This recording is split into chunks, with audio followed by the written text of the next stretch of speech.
Salam alaikum, si cette vidéo vous plaît, pensez à cliquer sur le bouton j'aime, à vous abonner et à cliquer sur la cloche pour rester informé de toutes les nouvelles vidéos publiées sur la chaîne Voix Off for Islam.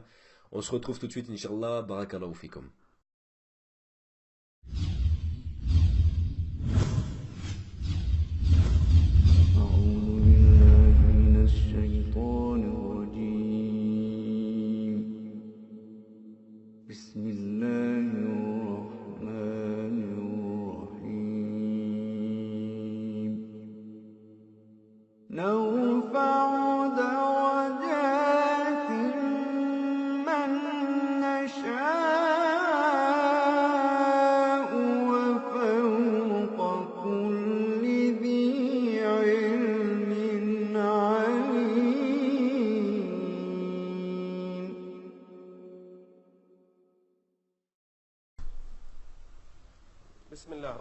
Au nom de Dieu, le miséricordieux, le tout miséricordieux.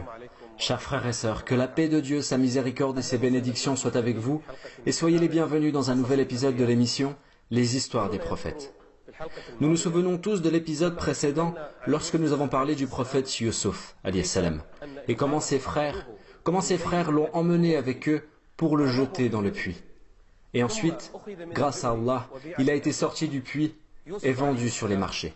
Yusuf, alayhi salam, le noble fils du noble fils du noble fils du noble.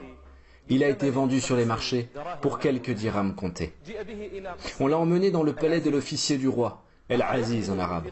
Il est resté travailler dans le palais comme valet pendant plusieurs années. Il était comme un fils et comme un valet en même temps. Pendant plusieurs années, jusqu'à ce qu'il se soit endurci et qu'il soit devenu un homme. Dieu le Très-Haut a donné à Yusuf la moitié de la beauté. Il est beau et bien élevé.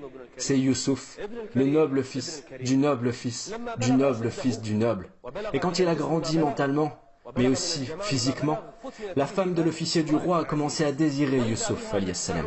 Alors elle a commencé à le suivre d'un endroit à l'autre, d'une chambre à l'autre. Elle le regardait. Et son cœur s'est attaché à Yusuf, alayhi salam. Il l'a vraiment rendu folle d'amour. Jusqu'au jour où elle ferma les portes du palais et fit sortir tous ceux qui sont dans le palais. Il n'est resté que Yusuf et elle. Et dans ces circonstances, dès qu'un homme et une femme se retrouvent tous les deux seuls, alors Satan est le troisième. Il est beau, étranger, célibataire et n'a jamais été marié. La femme d'El-Aziz se fit belle ce jour-là. Et elle essaya de le séduire.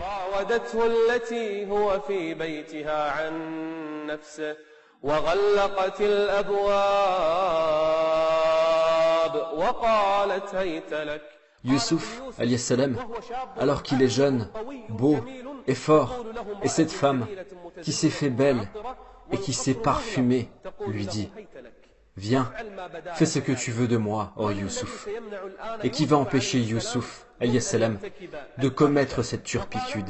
Elle dit « Viens, je suis prête pour toi. » Yusuf, alayhi salam, avec audace, lui a dit « Que Dieu me protège. » Que Dieu me protège, que je ne commette pas un péché semblable.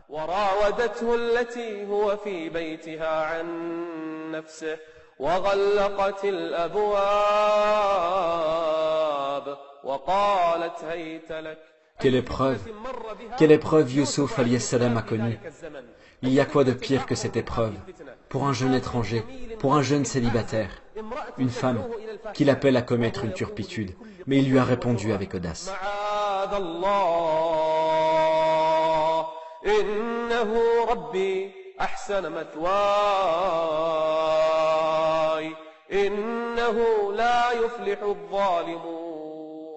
La femme d'El-Aziz a osé s'approcher de Yusuf, alayhi salam. Elle a osé s'approcher de lui pour l'agresser, mais il a fui. Il n'a pas attendu. Il a cherché une porte pour sortir.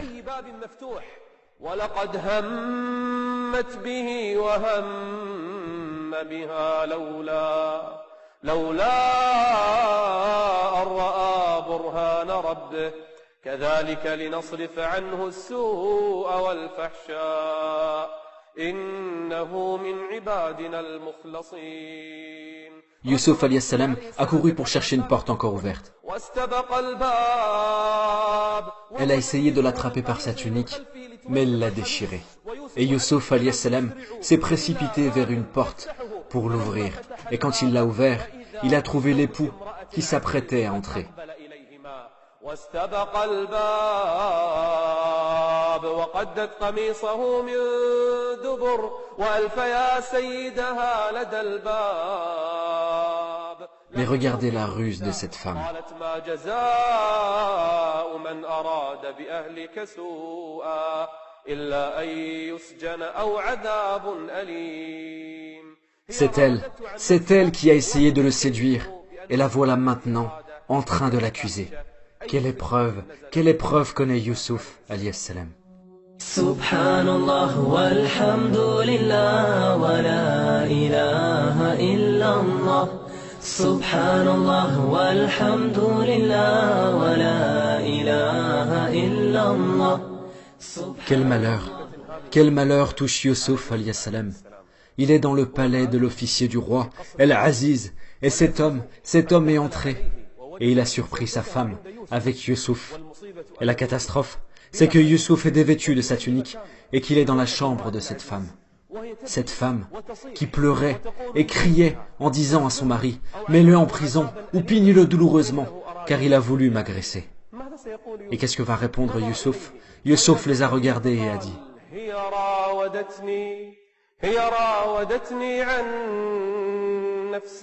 Et la femme d'El-Aziz pleurait.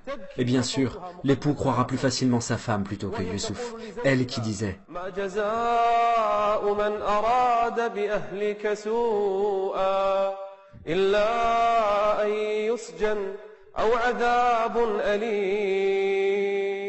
El-Aziz ne savait pas qui croire. Croira-t-il Youssouf, Youssouf le véridique, qui n'a jamais menti? Ou croira-t-il sa femme, qui pleure devant lui? Et surtout que Youssouf a été dévêtu de sa tunique. Et là, un des proches de la famille de la femme est intervenu. Il a dit qu'il peut régler ce problème. Regardez la tunique déchirée. Si elle est déchirée de devant, alors c'est que Youssouf ment. Mais si la tunique est déchirée de derrière, alors c'est ta femme qui ment. On a amené la tunique à l'homme et il l'a examinée. Et il a trouvé que cette tunique a été déchirée de derrière. Et quand il a vu cela, il a regardé la femme d'El-Aziz. Il a regardé la femme d'El-Aziz et il a dit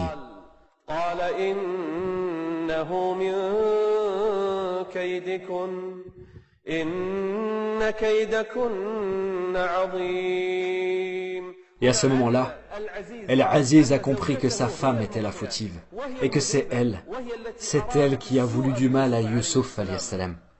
Elle a menti et le Seigneur le Très-Haut l'a dénoncé. El-Aziz a compris, mais il n'a pas voulu être humilié devant les gens. Il a regardé Youssouf alayhi salam, qui est accusé injustement. Youssouf alayhi salam, qui a essayé de fuir le péché. El-Aziz a regardé Youssouf et lui a dit Youssouf alayhi salam, Youssouf n'a rien fait. Mais malgré cela, El-Aziz lui dit ثم التفت إلى زوجته فقال واستغفري لذنبك إنك كنت من الخاطئين.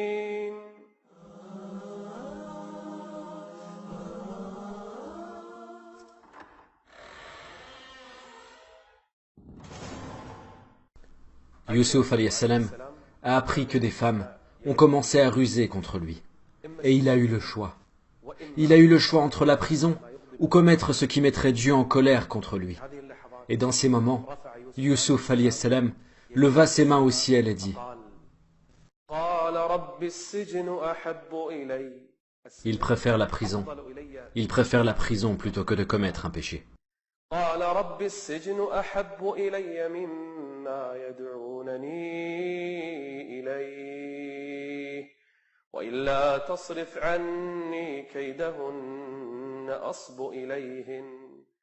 Et il s'est répandu entre les gens que Youssouf alayhi salam a voulu agresser la femme d'El-Aziz. Quelle injustice! Quelle injustice et quel mensonge! Quand la nouvelle s'est répandue, ils ont décidé de mettre Youssouf alayhi salam en prison. Et effectivement, Youssouf a été emprisonné injustement et illégitimement. Youssouf alayhi salam a été mis dans une prison horrible, dans une prison sombre. Il y avait quelques prisonniers avec lui. Alors, il a commencé à leur apporter du réconfort, et il a commencé à leur rappeler Dieu. Yusuf alayhi salam est en prison car il a préservé sa chasteté, car il a obéi à son Seigneur. Mais ils ont répandu entre les gens que c'est lui. Quelle injustice! Quelle injustice a touché Yusuf alayhi salam. En prison, il y avait deux jeunes qui observaient Yusuf alayhi salam. Et ils voyaient souvent Yusuf en train de prier et en train d'évoquer Dieu. Quel homme pieux! Ils ont vu que c'était un homme bienfaisant. Un jour, une personne est venue parler à Yusuf. « Oh Yusuf, nous avons vu deux rêves, peux-tu nous l'expliquer ?»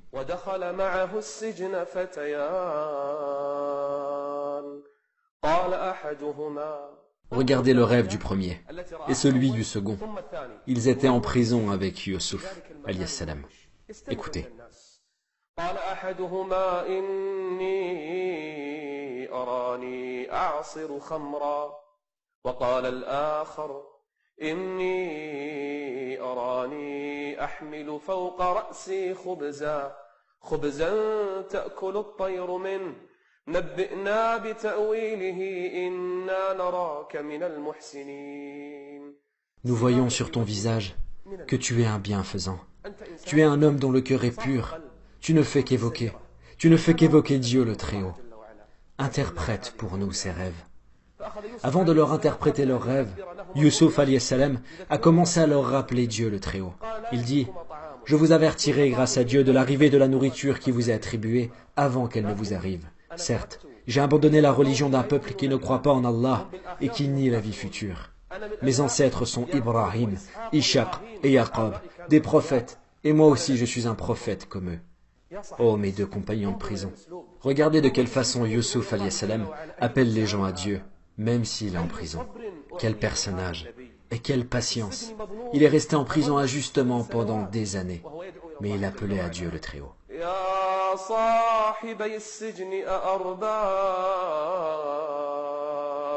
أأرباب متفرقون خير أم الله الواحد القهار. Les gens adorent les idoles, les statues, les étoiles, des idoles sur terre. Est-ce préférable à l'adoration de l'unique, Dieu le Très-Haut?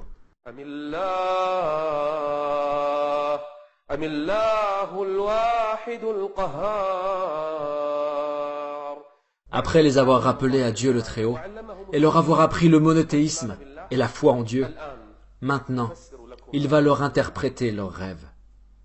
Un de vous va servir le vin à son maître. Il va sortir de la prison. Il a dit qu'un des deux sortira de la prison et recommencera à travailler chez son maître.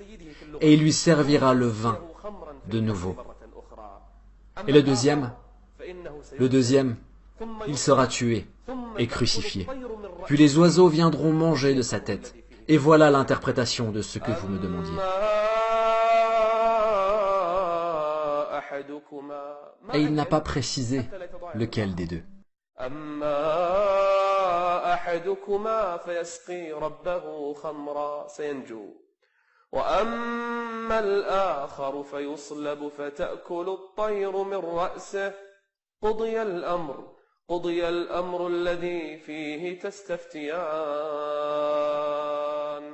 Et Yusuf, alayhi salam, est parti voir celui qu'il pense voir survivre.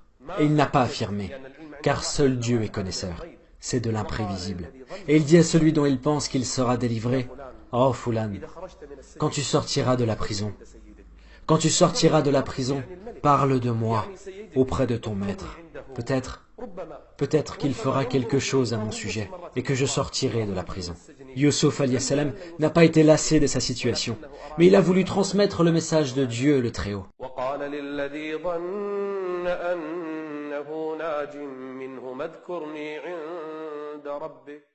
Mais quand l'homme est sorti de la prison, il a oublié Yusuf alayhi salam. Alors, Yusuf est resté plusieurs années en prison. On dit qu'il est resté 7 ans ou plus.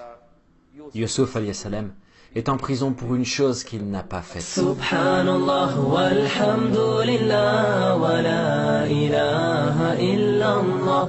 Subhanallah walhamdulillah wa la ilaha illallah. Subhanallah. Un jour, le roi de l'Égypte de l'époque a fait un rêve qui l'a inquiété. Alors, il a regroupé ses ministres, il a regroupé son entourage, et il leur a raconté son rêve. Il s'agit d'un rêve inquiétant, un rêve effrayant. Imaginez avec moi ce rêve. Il a regroupé son entourage dans son palais, et il leur a dit,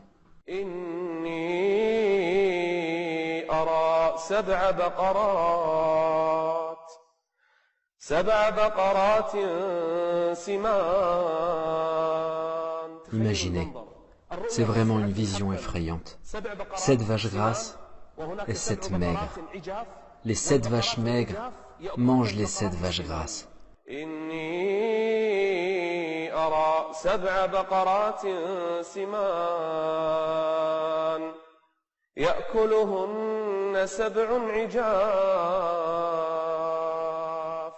vaches maigres mangent les vaches grasses. Et c'est une vision qui l'a effrayé.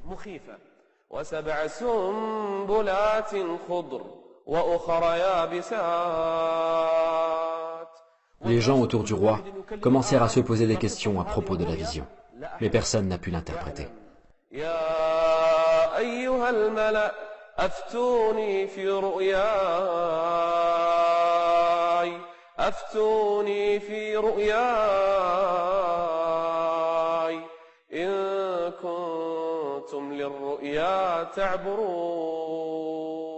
Personne n'a pu l'interpréter. Et il y avait celui qui servait le vin au roi. Cet ancien prisonnier à qui Yusuf salam a interprété le rêve.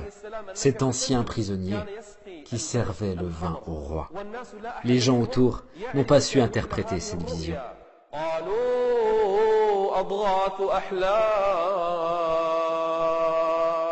Ça n'est pas une vision, c'est un amas de rêves qui n'a pas de sens.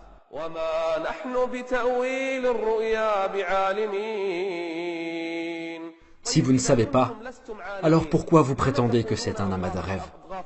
Il vaut mieux se taire quand on ne sait pas. Il est préférable de se taire quand on ne sait pas. Et là, le serveur de vin, l'ancien prisonnier, a parlé. Je connais un homme qui peut expliquer cette vision. Le roi demanda, qui est cet homme? C'est un homme en prison. Son nom est Yusuf. C'est un homme pieux et digne de confiance. Il nous a parfaitement interprété des visions. Le roi dit au serveur, va le voir et demande-lui l'interprétation de cette vision. Le serveur est allé voir Yusuf en prison. Après des années, enfin, il s'est rappelé de Yusuf alayhi salam. Il est entré en prison et on a appelé Yusuf.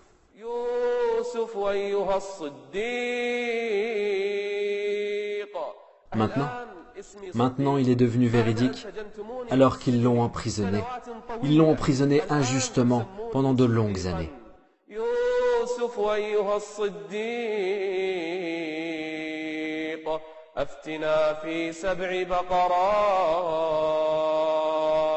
سبع بقرات سمان يأكلهن سبع عجاف وسبع سنبلات خضر وأخر يابسات.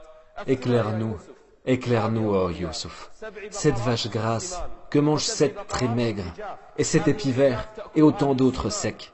Qu'est-ce que cela veut dire? Yusuf alayhi salam n'a pas hésité.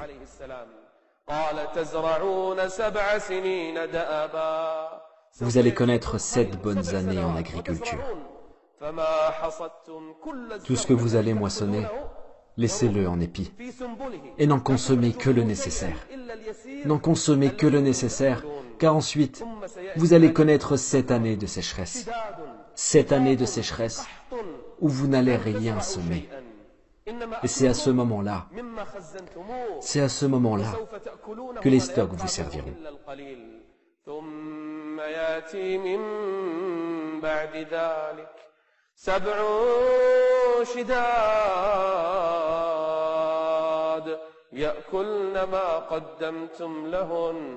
إلا قليلا مما تحصنون. Le sujet est important et la situation sera critique. Youssouf alayhi salam parle de la situation économique du pays dans un futur proche. ثم يأتي من بعد ذلك عام فيه يغاث الناس وفيه يعصرون. Le roi, quand il a entendu cette interprétation, il a compris. Il a compris que cet homme, Youssouf alayhi salam, est un connaisseur. Et il parle de l'économie du pays. C'est un sujet extrêmement important. Le roi demanda, « Allez voir ce prisonnier et sortez-le de prison. Je veux le voir dans le palais de suite. » Quand le messager du roi est arrivé chez Youssouf, Youssouf, le véridique alayhi salam, n'a pas voulu sortir de la prison comme ça. Comme je suis entré en prison injustement, je ne sortirai que lorsqu'on m'innocentera. Vous m'avez accusé à tort. Et je ne sortirai que si on déclare mon innocence. Va voir le roi. Va voir le roi et dis-lui que je ne sortirai de cette prison que si vous interrogez les femmes qui ont coupé leurs mains. Que si vous interrogez les femmes qui ont coupé leurs mains pour savoir pourquoi elles l'ont fait et pourquoi elles m'ont accusé à tort, alors que je suis innocent. Le roi de l'Égypte convoqua alors toutes les femmes. Il convoqua toutes les femmes qui ont accusé Youssouf alayhi salam. Et on emmena les femmes au palais. Parmi elles, il y avait la femme d'El-Aziz. Le roi demanda, « Qu'est-ce donc qui vous a poussé à essayer de séduire Joseph? Vous avez prétendu que c'est Youssouf qui vous a agressé. Vous avez prétendu que c'est Youssouf qui vous a agressé. Était-ce la vérité ?» Les femmes ont répondu. Elles ont toutes parlé.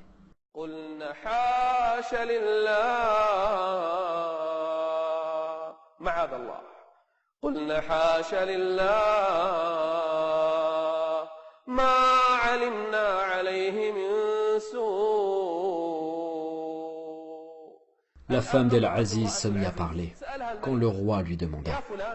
L'accusation venait de toi. Tu as accusé Youssouf. Tu as accusé Youssouf d'agression. Était-ce la vérité? Il a voulu t'agresser? Et c'est à ce moment-là que la femme d'El-Aziz se mit à parler, après de longues années de silence.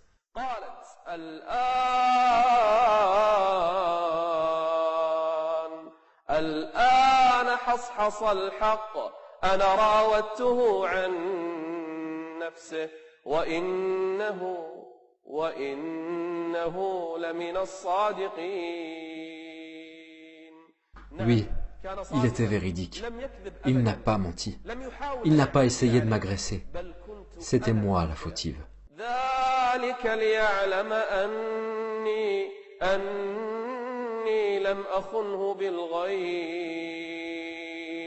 حتى يصله الخبر أنني لما كنت بعيدة عنه لم أكذب عليه بل لم أخنه أبدا ذلك ليعلم أني لم أخنه بالغيب وأن الله لا يهدي كيد الخائنين. Et à ce moment-là, le roi a emmené Youssouf alayhi salam dans son palais et il lui a dit: Tu es dès aujourd'hui près de nous, en une position d'autorité et de confiance. L'innocence de Youssouf alayhi salam fut déclarée, et la nouvelle s'est propagée entre les gens. Il était emprisonné injustement, mais la délivrance est venue de Dieu le Très-Haut. Youssouf alayhi salam est innocent, et la délivrance a commencé. Le roi lui a dit: Tu es dès aujourd'hui près de nous en une position d'autorité et de confiance. Alors choisis ce que tu veux, ô Youssouf. Et Youssouf dit: Assigne-moi les dépôts du territoire, je suis bon gardien et connaisseur. Laisse-moi devenir ministre de l'économie, je garderai les biens du pays, je suis bon gardien et connaisseur. Il apprendra aux gens comment diriger en suivant les commandements de Dieu le Très-Haut. Que se passera-t-il ensuite? Après qu'il ait été prisonnier et seul, Youssouf alayhi salam est devenu ministre dans ce pays. Que se passera-t-il entre lui et ses frères? Les verra-t-il un jour? Y arrivera-t-il quelque chose entre Youssouf alayhi salam et ses frères? C'est ce que nous saurons au prochain épisode, Inch'Allah. En attendant, je vous laisse à Dieu le Très-Haut, et que la paix et la miséricorde d'Allah et ses bénédictions soient avec vous.